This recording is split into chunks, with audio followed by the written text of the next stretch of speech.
ustedes ya conocieron la lámina porque allí estudiaron las células cúbicas. O sea, ahora las vamos a ver ya como órganos.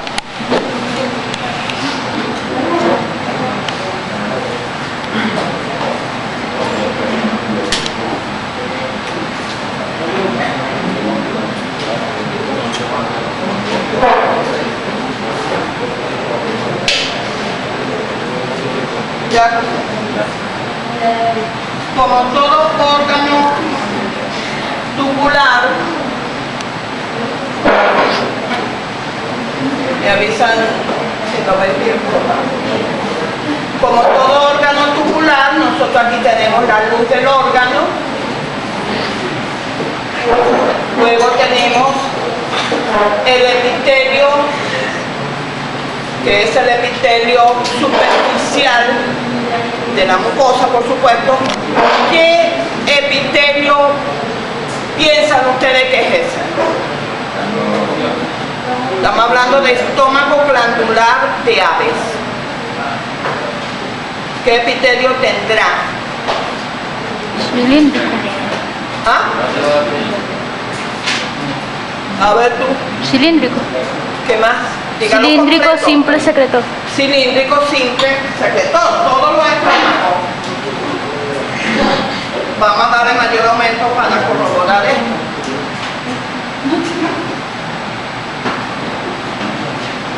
¿El estómago qué estómago tiene?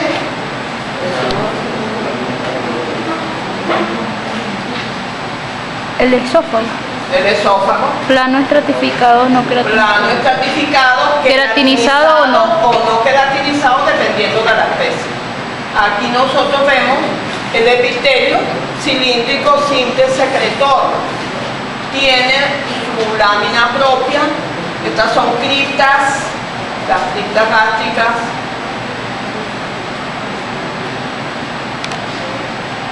Y luego nosotros llegamos aquí a una zona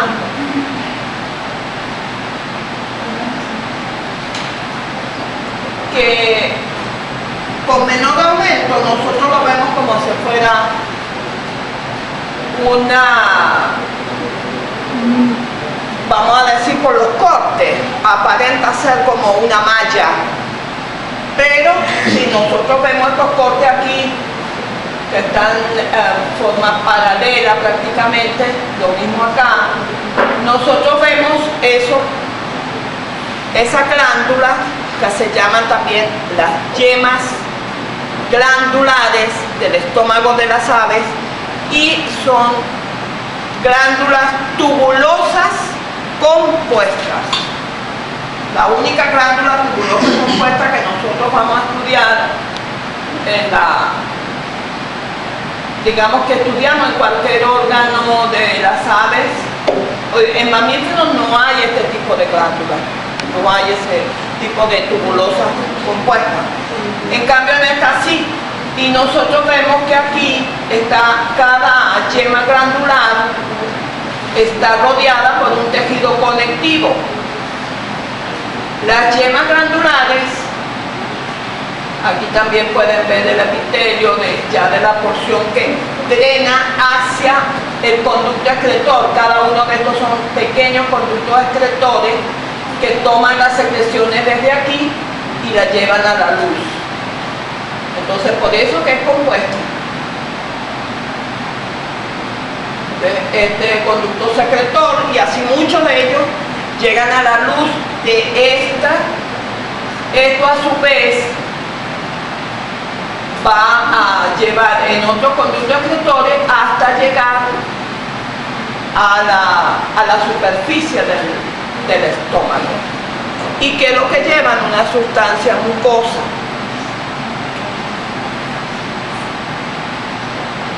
Luego de estas glándulas, nosotros observamos aquí la túnica submucosa muy delgada.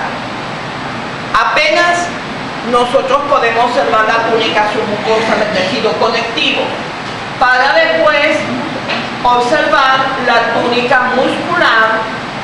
Vean aquí en dos capas está la túnica muscular, y luego tenemos que observar que la serosa, que es parte del peritoneo, por supuesto, de esos animales. Entonces, este es el estómago glandular de aves. Sencillo estudiarlo. Nosotros vemos que los adenómeros están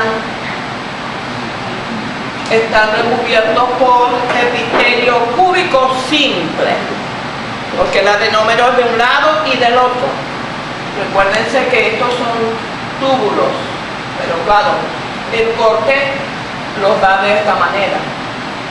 El tejido conectivo que va circunscribiendo cada yema glandular, si ustedes le ponen bastante cuidado, van a observar que allí también hay fibras musculares lisas que corresponderían a la lámina muscular de la mucosa.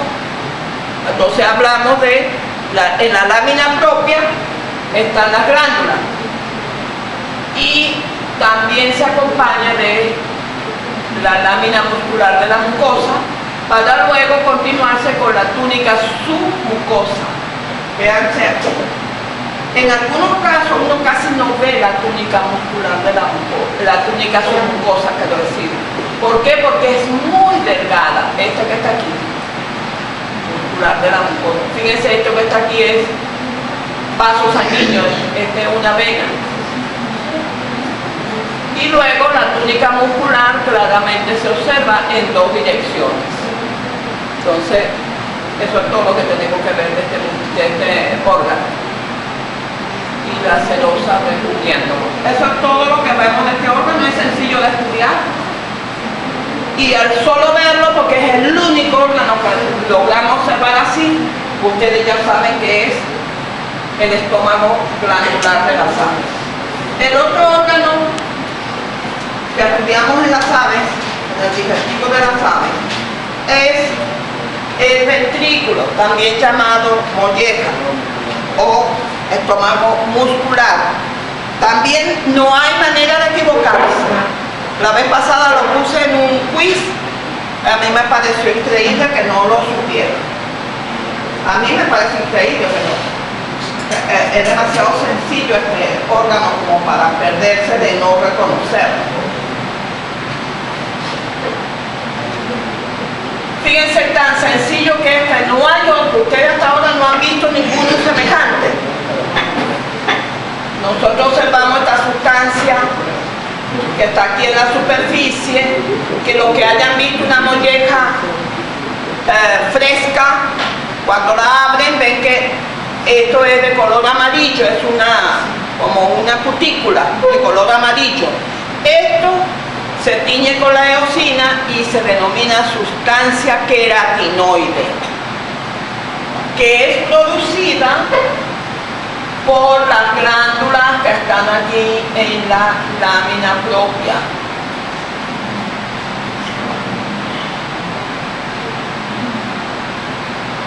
Vean aquí cómo nosotros podemos observar, incluso en esta misma que está aquí, cómo sale esa sustancia hacia la superficie y entonces se va formando esa cutícula que protege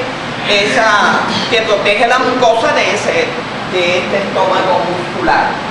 Y también nosotros, fíjense, esto es el corte más sencillo porque vemos que son puros tubitos y esos tubitos no son más que adenómeros glandulares en forma tubular, pero son tubulosas simples. Cada tubito de estos drena, como lo podemos observar, en la superficie. Entonces son glándulas tubulosas simples, a diferencia de la anterior que vimos, que eran glándulas tubulosas compuestas. Entonces estas glándulas, los adenómeros son tubulosos simples, cada uno va a drenar allí. Eso está ubicado en la lámina propia. Luego vemos aquí la túnica submucosa.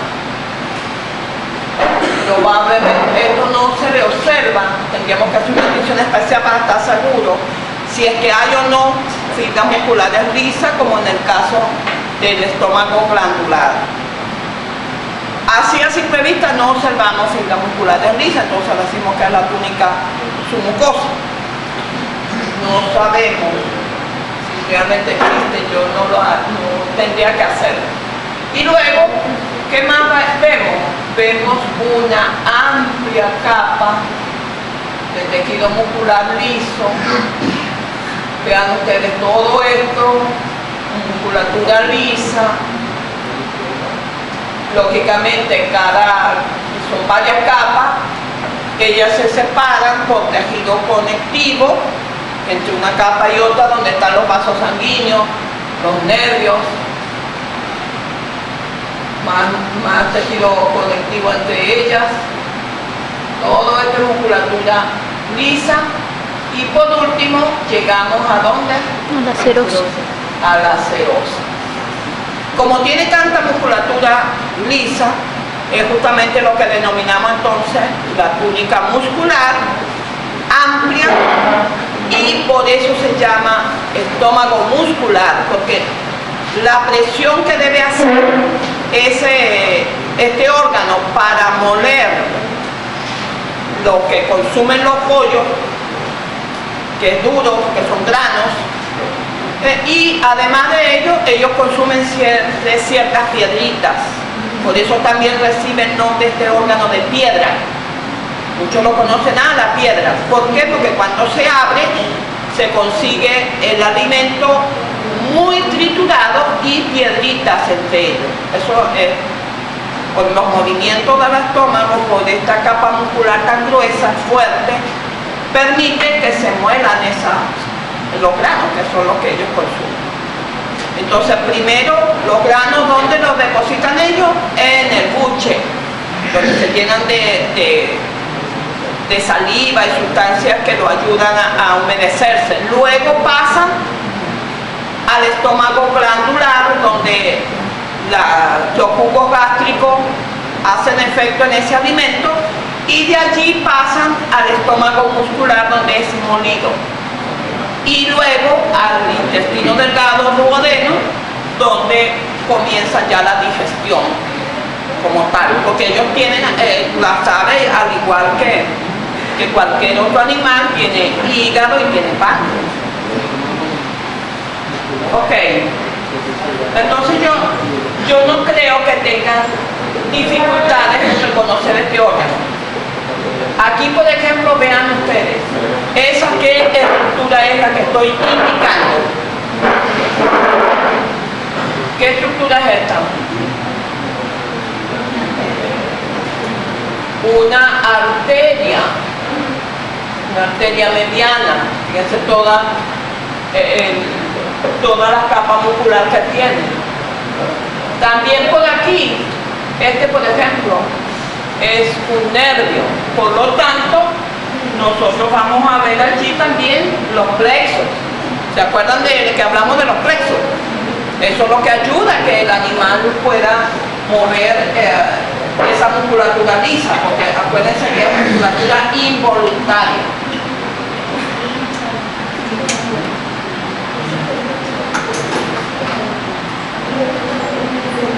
La tercera lámina que vamos a observar, ya entramos entonces al intestino. Nosotros en este momento no tenemos láminas de duodeno, sino que simplemente decimos intestino delgado, porque si tuviéramos de duodeno, tuviéramos que ver unas glándulas en la submucosa, que son las glándulas de Brunner. Acá no hay glándulas de Brunner.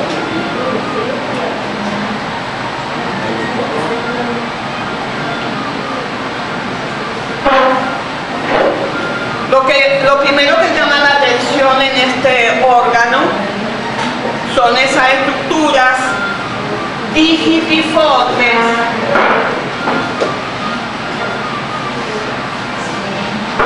tenían que haber apagado el teléfono.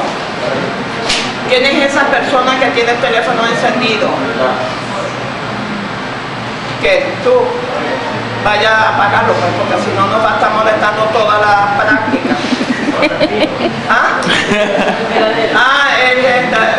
¿Alguien se recuerda que dejó el teléfono encendido? El sonido. Bueno, no lo conocemos. simplemente cuando vuelva a sonar, sacaremos todos los bultos esos de ahí, porque es que... Yo tengo 3 teléfonos y no traigo ninguno. ¿Por qué? Para que no me interrumpan. Ya después uno consigue la llamada perdida y ya.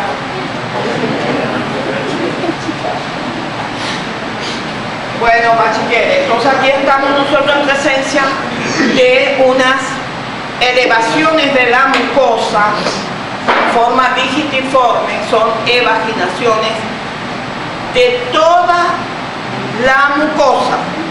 ¿Qué quiere decir toda la mucosa? ¿Qué hay allí?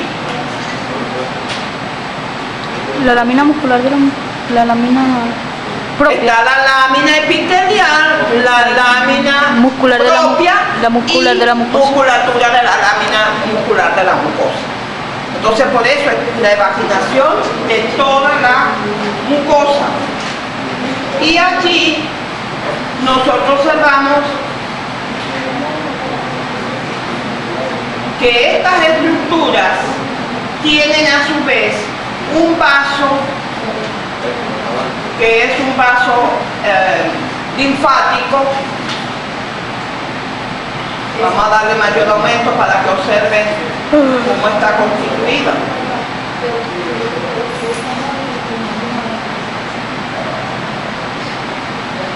Está más teñida.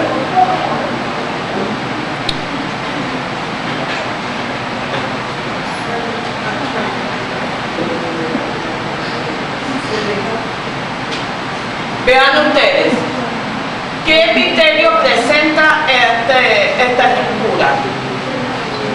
Cilíndrico. ¿Qué más? ¿Qué más? Secretor. No. Cilíndrico simple con microvellosidades Y células y caliciformes. células caliciformes. Todo el intestino, todo él tiene esta estructura del epitelio. O sea, la morfología del epitelio es epitelio cilíndrico simple con microvellosidades, que las microvellosidades no son más que esta línea refringente más acidófila que marca las células epiteliales, que no son más que los enterocitos, y además tiene células caliciformes, que son estas claras que están acá.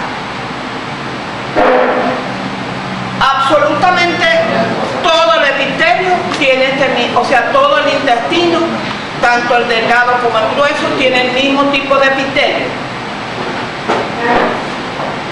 Y además de eso, lógicamente, circunscribe a todas estas elevaciones de la mucosa llamadas vellosidades intestinales, que son propias y características solamente del intestino delgado. Entonces, cuando uno pregunta característica propia del intestino delgado, ¿hay epitelio tal? No, porque el epitelio lo tiene todo el intestino. Entonces, lo que tienes que decir que son las vellosidades intestinales. Vellosidades se escribe con B corta o V o B de vaca, como quieran reconocerlo. Entonces, el epitelio, las vellosidades intestinales, que son las elevaciones digitiformes de la mucosa. Aquí ustedes observan una gran cantidad de tejido conectivo muy celular, que no es más que la lámina propia.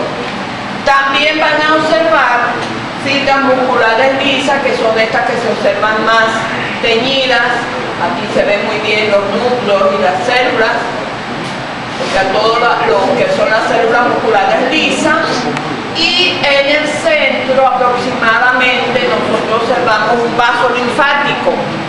Este vaso linfático es únicamente el propio también del intestino delgado. Se denomina vaso linfático o vaso lacteal o vaso quilífero. Los 3 nombres son correctos. no es cualquier ruptura o del tejido, sino que ustedes tienen que observar como todo vaso de tipo capilar, ustedes observan los núcleos del endotelio. Entonces, en caso de un examen, yo puedo preguntar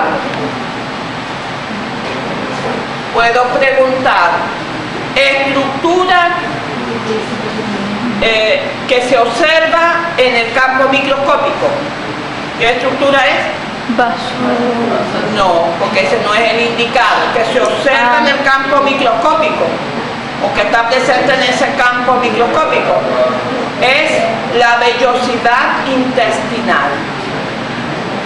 ¿Y qué más van a decir? Yo les digo, y la estructura indicada es la que está en la punta de la flecha. Vaso lacteal.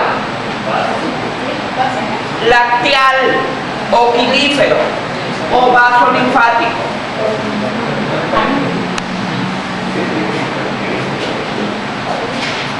Pilífero significa kilo, eso yo lo expliqué muy bien en clase, no tienen que leer. Vean entonces, fíjense dónde estábamos, en una vellosidad intestinal propia del intestino delgado. Luego nosotros continuamos observando son las criptas,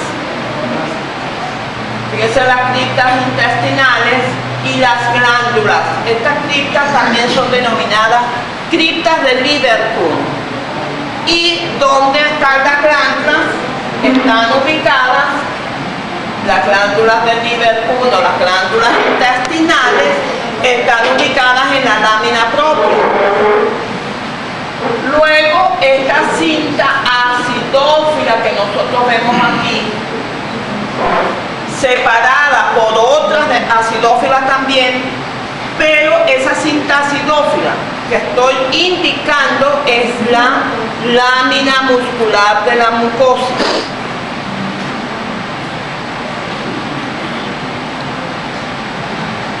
Aquí la ven con más detalle.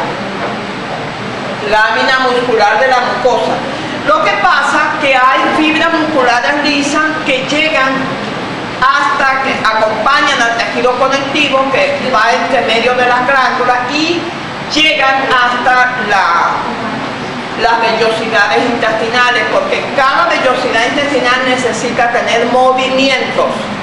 Esos movimientos que se producen son para atraer el quimo y depositarlo en ese vaso quimífero para ser llevado luego después hasta inclusive la vena porta, donde llevan los alimentos hacia el hígado. Por eso se denomina vena porta, porque generalmente las venas sacan de los órganos la sangre ya utilizada. En cambio la vena porta entra al hígado y le lleva sangre llena de nutrientes. Aquí nosotros observamos por debajo de esta lámina muscular de la mucosa una lámina bastante delgada de tejido conectivo, que no es más que la túnica submucosa. Es bastante delgada comparativamente con otros órganos que hemos estudiado. Allí en esa túnica submucosa, si ustedes recorren completamente el órgano, van a conseguir también los ganglios linfáticos y nervios, o sea, los plexos nerviosos de la submucosa o plexo nervioso de Meissner. Luego nosotros observamos la túnica muscular circular interna y longitudinal externa para estar tapizado por una serosa, que es parte del peritoneo que corresponde en esa zona. Entonces este órgano también es muy sencillo de estudiar, intestino delgado. Vamos a pasar ahora al intestino grueso.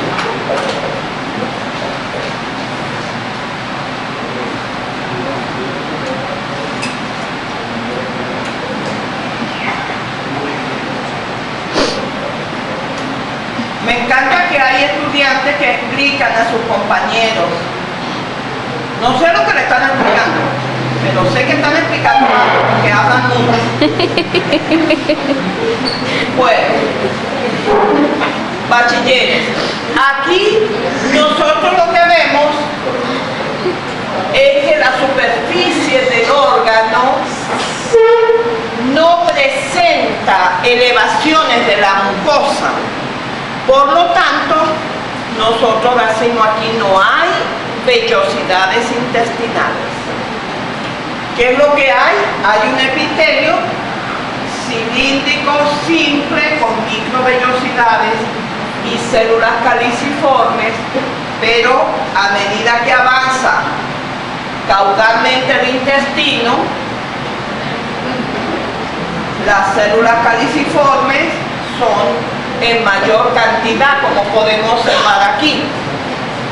Vemos las criptas de Liverpool o criptas intestinales y vemos las glándulas. ¿Cómo son las glándulas? ¿Cómo es el adenómero glandular? Tubuloso, simple. Están ubicados en la lámina propia. No, aquí no vamos a hablar de que hay vaso lacteal. ¿Por qué? Porque no hay, simplemente son las glándulas tubulosas que llevan el mismo tipo de epitelio que cubre la superficie, es decir, un epitelio cilíndrico simple con microvellosidades y abundantes células caliciformes. Ausencia de vellosidades intestinales. La lámina propia está ubicada en estas glándulas. Luego nosotros observamos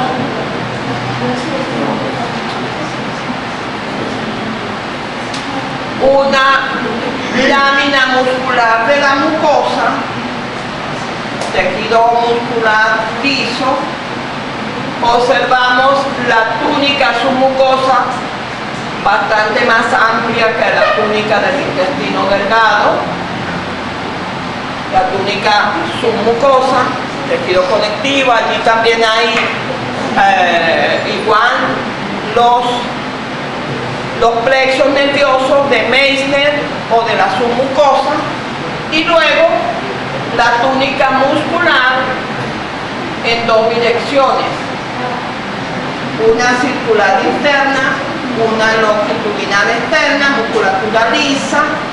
También están aquí presentes, si lo buscamos por el tejido conectivo que está entre las dos capas, vamos a observar también el plexo de Auerbach o plexo mientérico.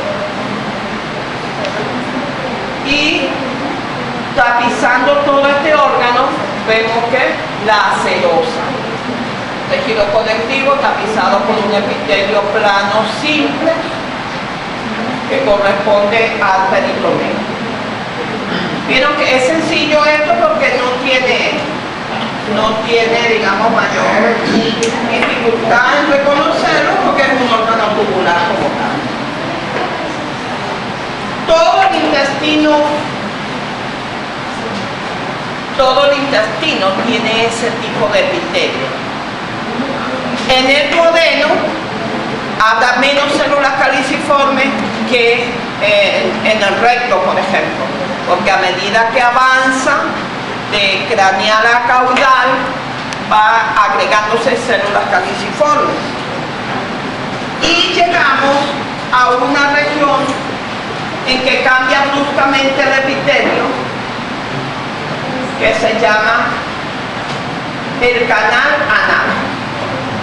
Vean ustedes, si nosotros revisamos con mayor aumento este epitelio, observamos que es un epitelio plano, estratificado, queratinizado. En este caso ya queratinizado. ¿Por qué lo vemos queratinizado? Porque aquí estamos en la región mucocutánea. Al igual que cuando empezamos el tubo digestivo, ¿dónde lo comenzamos? En los labios. El tubo digestivo lo comenzamos en los labios, y en la parte cutánea, o sea de piel, era un epitelio plano estratificado queratinizado. Cuando ingresamos a la mucosa, pierde la queratina, pero sigue siendo un epitelio plano estratificado. Lo mismo ocurre aquí. En este caso estamos en la región mucocutánea y nosotros observamos glándulas. Fíjense aquí, esta región del tejido conectivo, y en ese tejido conectivo que corresponde a la lámina propia submucosa observamos glándulas. Estas glándulas se denominan glándulas del saco anal o glándulas anales, porque los caninos tienen unas glándulas que ustedes las deben reconocer en los animales, porque la mayoría vemos caninos, tienen los sacos anales que son laterales uno y otro, laterales al ano y más alejados del ano. Pero estas son las glándulas anales. Y ustedes reconocen por el tipo de adenómero de qué tipo son estas glándulas. ¿Pero qué? ¿Qué son? Son glándulas sebáceas. ¿Ustedes creen que esas son glándulas sebáceas? ¿Qué tipo de glándulas son, bachilleres? Con un adenómero amplio. Esas no son más que glándulas tubulosas simples ramificadas. Es así, glándulas sudoríparas modificadas.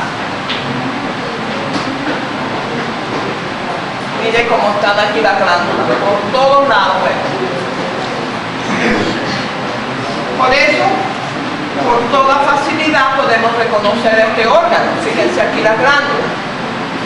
Luego nosotros nos continuamos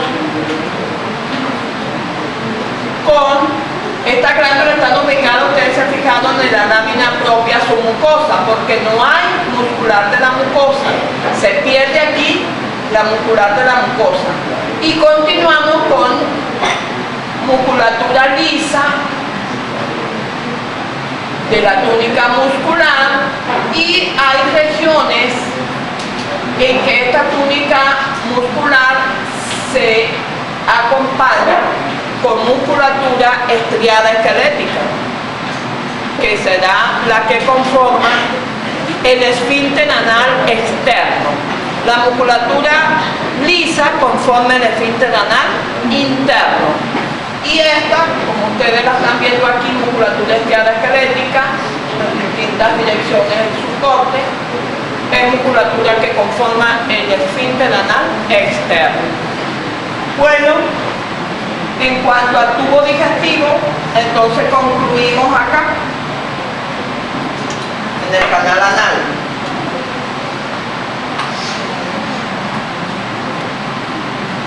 Vamos a estudiar ahora las glándulas anexas, que no es más que el hígado. En primer término vamos a estudiar el hígado, que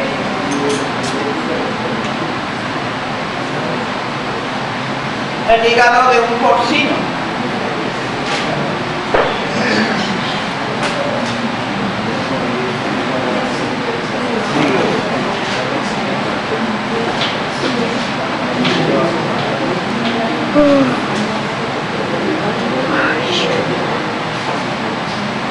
El hígado de un porcino. ¿Por qué sabemos que es el hígado de un porcino?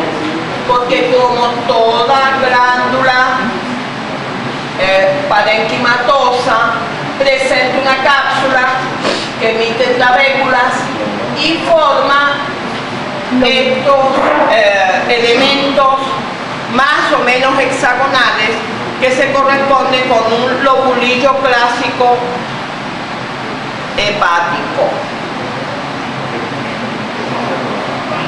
Ese lobulillo clásico hepático, vean ustedes que cada uno de ellos más o menos tiene la misma morfología, y todos presentan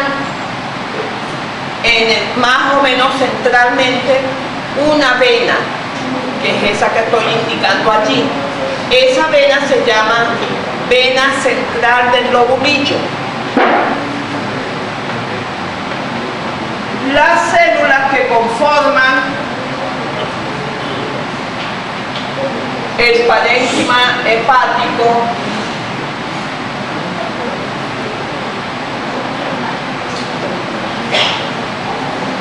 se denominan hepatocitos. Cada hepatocito, como ustedes pueden observar acá, son células más o menos hexagonales que tienen un núcleo central. A veces pueden tener hasta dos núcleos, como por ejemplo, aquí estamos viendo esta célula.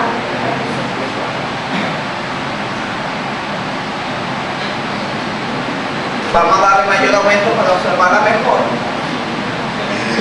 ¿Ves? Células que pueden presentar dos núcleos, como esta que está aquí.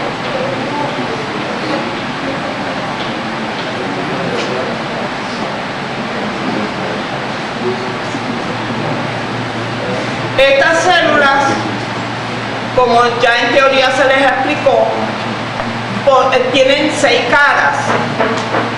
Entre una célula y otra, con una de sus caras, van a formar el canalículo biliar.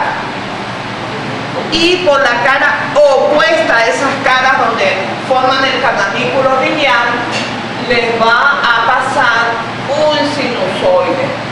Todas estas estructuras claras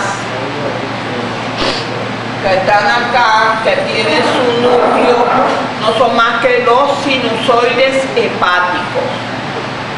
Por allí va a circular sangre mezclada, presente que viene de la arteria hepática y de la vena porta. Entonces, allí hay una mezcla de sangre oxigenada que le va a nutrir de oxígeno a los hepatocitos, y también sangre proveniente de la vena porta que le va a dar los nutrientes necesarios para que ellos produzcan pues, las sustancias tanto endocrinas como exocrinas que producen. ¿Cuál es la sustancia exocrina del hígado? La bilis. Y endocrina, bueno, hay una infinidad de sustancias endocrinas que ya ustedes lo tuvieron y lo vieron en la teoría. Esta célula, como ustedes la pueden observar aquí, que está más separada de las demás para que vean bien la morfología. Los núcleos suelen ser eucromáticos y nosotros observamos un evidente nucleolo y está más o menos central en la célula. Si nosotros queremos ver cómo están ubicadas en forma cordonal, no nos queda más que observar la vena central, que es donde más fácil lo podemos ver, la vena central del lobulillo, y vemos la irradiación de las células hepáticas digamos en forma de cordones, y en todas estas estructuras que vienen aquí, que no son más que los sinusoides hepáticos, drenan en esta vena central, como lo podemos observar en varias de sus partes. Esta es una vena muy especial porque tiene una membrana basal porosa y no tiene lógicamente musculatura lisa, sino que es una vena especial, por eso esa se denomina vena central del lobulillo. ¿Qué más nosotros vamos a ver aquí? Vamos a observar que el tejido conectivo que separa un lobulillo de otro, por ejemplo, vamos llevando este tejido conectivo acá, por aquí nos vamos hacia otra región. Aquí vemos nosotros este tejido conectivo que se amplía entre 2 o 3 lobulillos hepáticos contiguos. Y a su vez, esa región, la región del tejido conectivo que está allí, se llama área portal. Esa área portal va a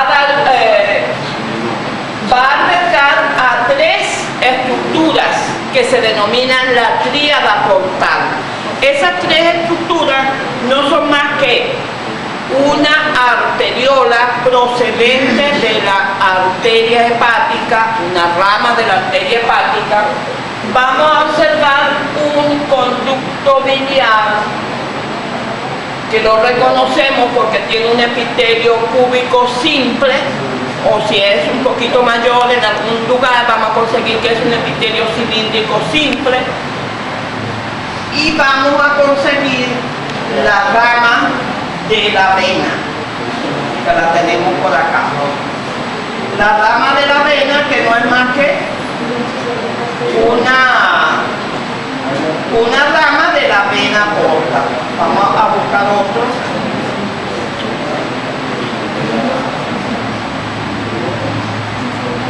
Fíjense esta área portal amplia que hay acá.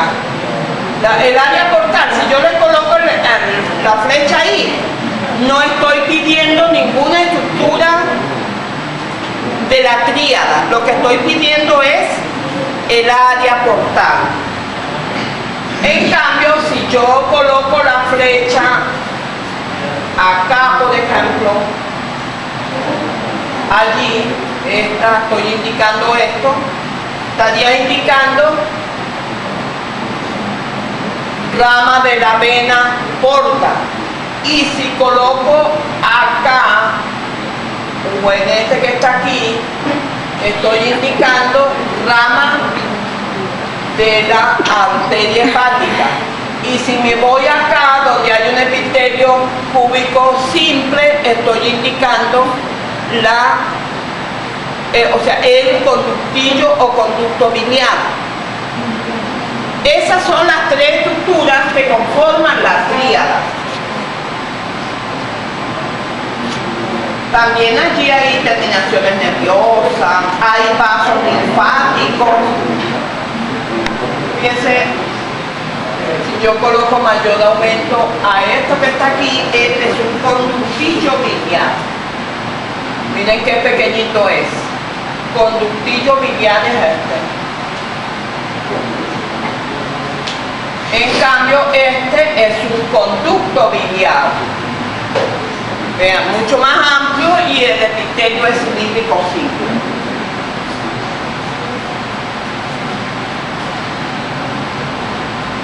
Esto que está aquí es rama de la vena. Aquí también está rama de la vena más amplia. Bueno, en cuanto al hígado, entonces nosotros no vamos a tener problema en reconocerlo. Es la única, digamos, el único órgano con estas características, y cuando nosotros observamos muy bien delimitados estos tabiques de tejido conectivo, entonces sabemos que estamos en presencia del hígado de cerdo, porque el hígado de cerdo tiene esta característica. Al contrario, casi nosotros ubicamos el hígado de cualquier otro mamífero. Una vaca, por ejemplo, los que han consumido hígado de vaca saben que es muy blando, friable. En cambio, el hígado de cerdo es mucho más duro, por ese tejido conectivo que presenta. El hígado de perro, de vaca o cualquier otro, de humanos, que yo nunca he comido hígado humano, pero bueno, pudiera ser en tiempo de mucha escasez alguien haya consumido, ¿no? Porque hubo un tiempo que los que se perdieron en los Andes tuvieron que comerse a los compañeros muertos. Se recuerda ninguna película de eso. Entonces, fíjense aquí, ustedes van a considerar este hígado comparativamente con el hígado que estábamos viendo. Sabemos que esta es la vena central del lobulillo y más o menos por aquí va el tejido conectivo que separa un lobulillo de otro. Y aquí hay otra vena central de otro lobulillo. También aquí podemos ver las áreas portales con todos los elementos que corresponden al área portal.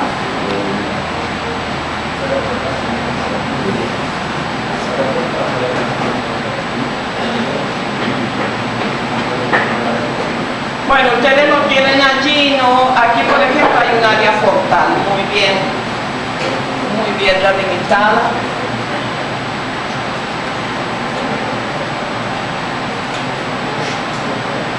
Esta es la vena central del lobulillo.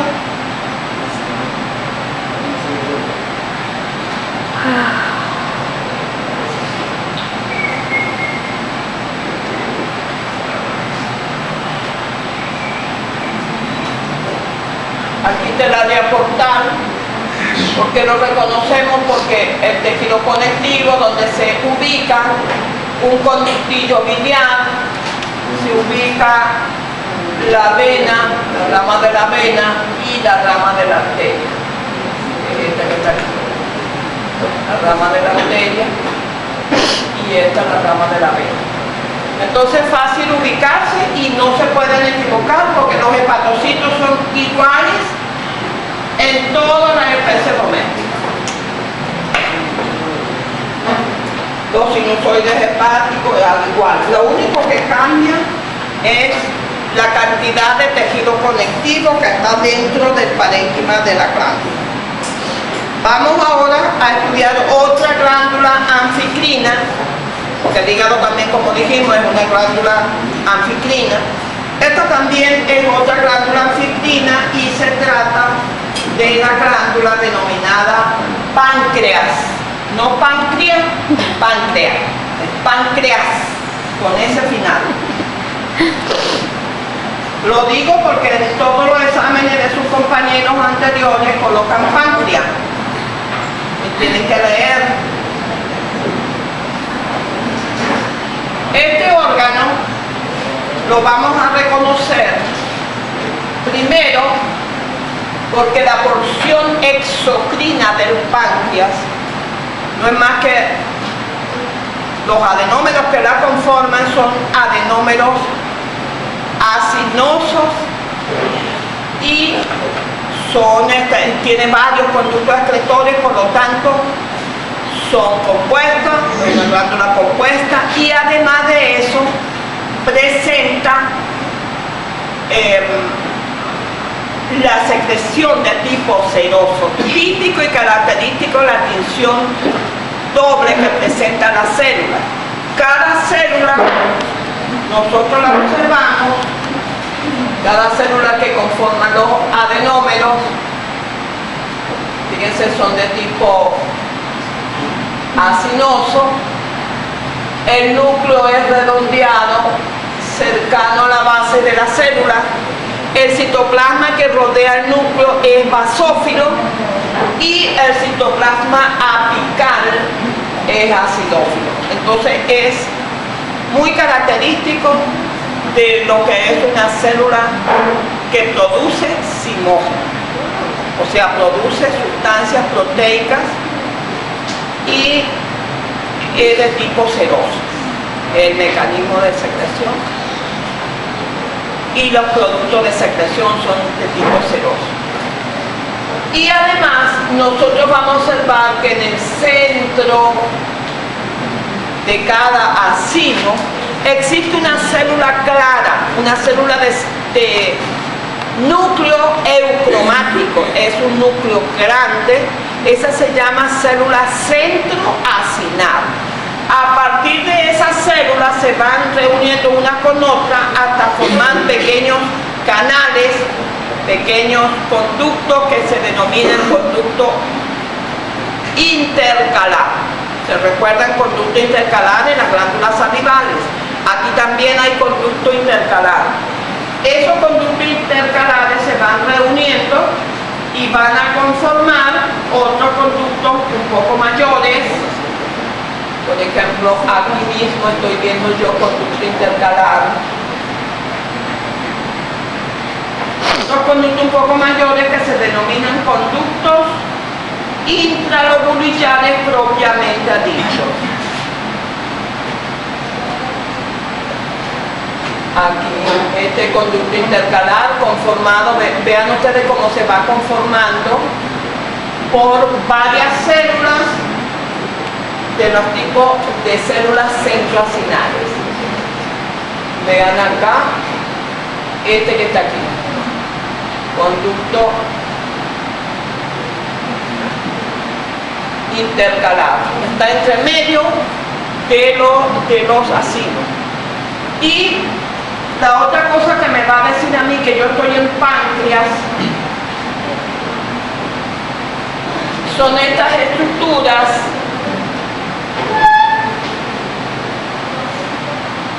que aparentan como unas islas dentro del parénquima del órgano.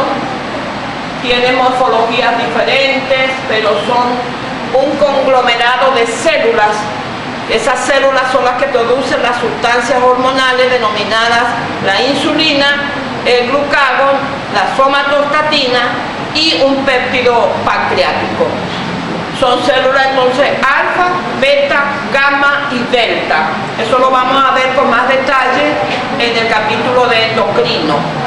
Pero cuando nosotros observamos el páncreas con menor aumento, vemos que hay varios de estas estructuras. Estos se denominan islotes pancreáticos. Los islotes pancreáticos, hay algunos que están muy redonditos, muy redondeados, como este que está aquí.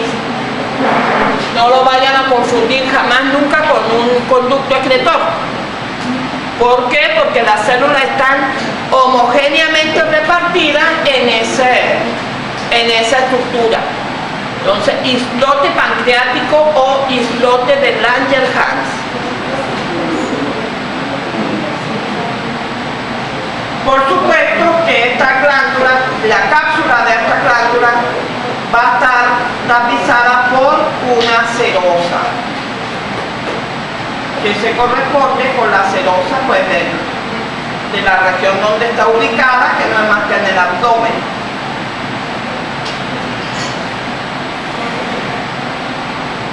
Vean ustedes que la glándula tiene esta estructura que está aquí, que es muy grande, por ejemplo, con un epitelio, en este caso es un epitelio cúbico estratificado. Eso no es más que un conducto excretor mayor, o sea, un conducto interlobulillado, porque ustedes están viendo los lobulillos hepáticos del lado izquierdo y los lobulillos hepáticos del lado derecho. Entonces, conducto interlobulillado. Ahora les voy a buscar con mayor detalle, se los voy a dejar puesto allí para que observen, el conducto intralobulillar propiamente dicho. Aquí en esta glándula no se consigue el conducto que se denomina conducto estriado en las glándulas salivales. Esta es una diferencia porque aquí no hay conducto estriado, lo que hay es conducto intralobulillar propiamente dicho. ¿Por qué no se llama estriado? Porque simplemente no presenta las características del conducto estriado, pero es equivalente en cuanto a que es también intralobulillar. Bueno, José, terminamos.